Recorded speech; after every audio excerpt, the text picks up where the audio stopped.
The situation is very urgent, it's very complicated, it's horrifying, but this situation represents multiple things. First of all, the hardliners, the fanatics in this country have finally shown their faces, and we understand that hardliners don't only exist in places like Iran or Syria or Libya. Now I think America is in war with itself. Living in this country today, since the Vietnam War, we have never seen this kind of divide and this kind of protest from Americans, and that's exciting. I feel that, if I could say bluntly, the Americans have woken up to a nightmare, and they're trying to quickly figure out what to do. Meanwhile, for us as Middle Easterns who have been nomads, people like us who have been exiled from our own country, but yet are a threat to be exiled from this country, we only represent a whole bunch of people who are going to be future refugees that the world has to worry about. And really, this is a global threat. What's going to happen to us? The world is going to only inherit more and more and more refugees,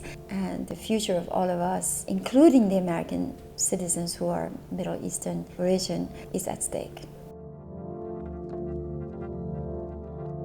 Middle Eastern artists have been already, due to their political situations for years and years, have been very responsive and somehow finding a form of articulation, of artistic expression that somehow can relate not only to the art world but to the world at large. I think the question is, how would the American or Western contemporary art relate to this crisis that is not reduced, the issue of immigrants, etc. I myself feel a great responsibility as an Iranian, as an American, as a Middle Eastern, I think, and in my part it's even more complex because now I'm making work about the Arab world. I'm not Arabic. I'm making also work about America. I'm not American. I'm also relating to my own country and I don't live there. So it's a great challenge of how to create narratives or concepts that are meaningful and are saying something new but are not completely rooted in one culture. And so as I go along, I try to find my way.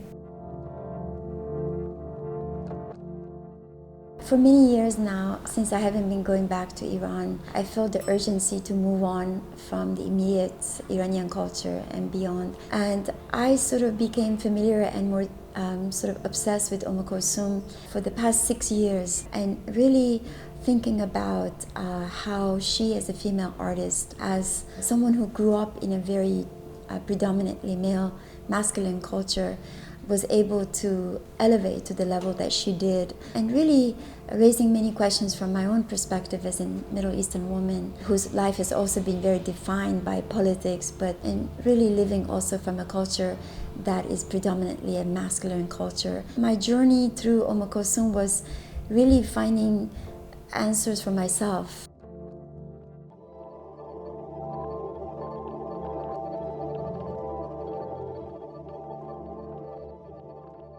This has been one of the major discoveries, that many of the people explain the experience of ecstasy is losing yourself in the love that you feel for another human being, but the love that you feel for God and all of those wonderful things. And I've looked at a lot of documentaries, have talked to a lot of Egyptians and non-Egyptians, and they have spoken to me about that experience, and it's marvelous. In this film that we have made, we really try to search for that experience and resonate that to Western audience who would not necessarily understand that experience.